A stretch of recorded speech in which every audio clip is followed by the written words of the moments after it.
Here we go. Okay. Hi, this is Paul Slack, Canoes Planner, speaking to Estella Hyde. Good morning, Estella. How are you? I'm fine, Paul. How are you?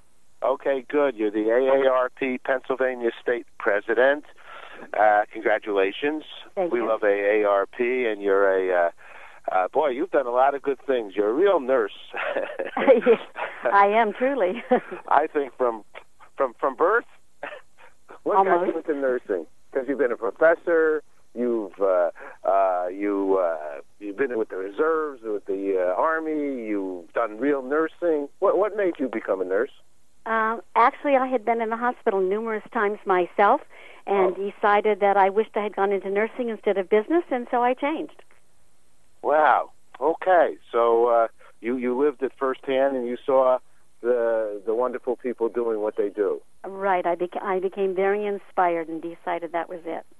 Okay. And then what made you decide grandparents raising grandparents? You started that organization.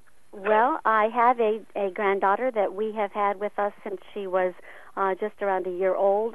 We have had her most of that time, and I became very involved because I discovered all the problems that there was and how little help there was. Oh, okay. All right. Well, that's another major issue. But today we're going to talk about health, and we're going to, of course, AARP is so involved with that, and economic concerns. Actually, I'm in Central Park, and I'm looking at a lot of people running, and maybe many of them over 50, and I'm wondering if they're running to be healthy or they're running to figure out what they're going to do if they want to try to retire. So, I suppose. So what's going on? Well, what are some ways that people should be looking at their health conditions as well as economic? Well, health, we need to look at daily activities. AARP has a lot of programs on staying healthy, staying mentally sharp, making sure that you have adequate health insurance. We look at those issues, as well as people that are of the age to reach and receive Social Security and Medicare. We look at those issues as well, and we have a lot of things that comes out in the magazine, a lot of things come out in other publications that we have, and we push the healthy attitude with table events, senior expos that we do, many events. You sure do. I agree. Actually, I'm on the board of another group, Senior Net. We have our 25th anniversary this year, and I know we partner with you on a lot of good things. And you're just really there for the community. You did a research study, right, with some of the Pennsylvania residents. What did you come up with? Well, we just did a very large research study in Pennsylvania and discovered that about half of the adults say health care issues are their top problem or their top challenge that they feel that they're facing. Another area that kind of goes along with that is the long-term care, and people are very worried about whether or not they're going to be able to stay in their home even after they have a minor illness, and about 80% feel that it's very important to protect their home care services that allow people to age in place and stay in their home as long as possible. Pennsylvania has just introduced, again, a Family Caregiver Support Act, and we have been very active in trying to support that over the last few years. It has been out, and we're pushing it again. Well, what would that?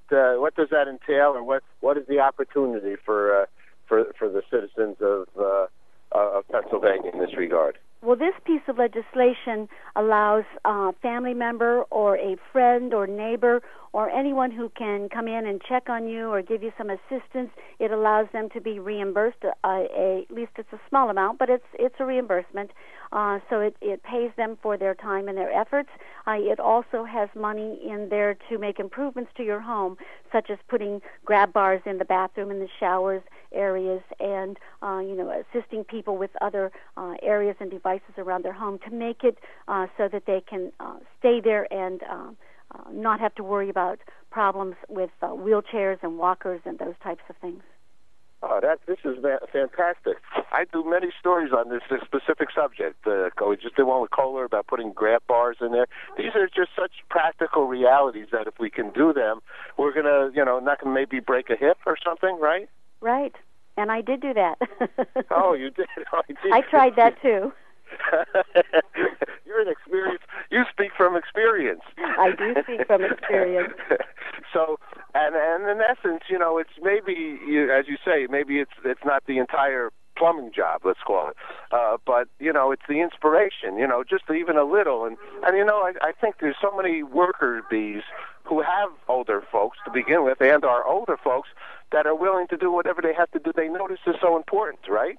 You're and right. They'd even charge you half of what they might charge on a normal situation. So it will get done, let's put it that way. That's right. Sometimes a person really just needs someone to come in and make sure that they're eating and that they have food, in the house and that type of thing. How does AARP, because you're so with legislature, let's discuss that, because I know that's a big outreach for you in Washington and overall in the state. So you have your team, your community, which I'm a member, stand up with you and tell you what they think, and then you guys work hard to try to make those things happen. That's right. That's the main reason we do these surveys, and surveys are done quite frequently, as a matter of fact, and it's a way to keep us relevant as to what our members want and need, and what seems to be missing, and gaps that we can help possibly do something to fill them in to make their life better.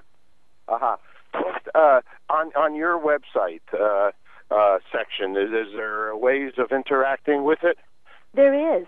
They can sign up on there for an electronic volunteer situation. They can do legislative work. They can volunteer to do that. They will receive all their emails and information, and they can then electronically connect with the legislators, make their voice heard that way. We also have a website called Create the Good, and that they can put in their email address or their zip code address, and that allows them to connect to volunteer situations and possibilities in their own community, and there may even be on there that they want somebody to deliver meals, or that they want someone to just stop in and check on people and whatever. So it's a way that they can easily volunteer and be right in their own community, but select how much time they really want to give. Do you think that volunteering takes someone's brain off of their economic and or physical woes? Well, I think we all get a high from helping somebody else. That's one reason why I enjoy AARP so much. I meet a lot of wonderful people, but I also meet a lot of people who have a lot of questions and are worried about their aging and what's really going to happen to them and their families and staying in their homes. And so, even sometimes the steps towards the positive are very small. They're very rewarding. There you go. All right. Well, you guys do a great job. Last quick question, and congratulations on all the good that you are doing. What's good news for you, Estella? Good news for me is always when we get new legislators, we can go talk to them. We can hopefully get them on our track that will help people in Pennsylvania. And we've had wonderful success with Create the Good and Cities of Service and getting volunteers out. I think those are all wonderful things we have going. All right. Good news, love. Thanks so much, and congratulations once again. Thank you, Paul. You have a good day. Take care, Estella. Bye-bye. Good day. Take care.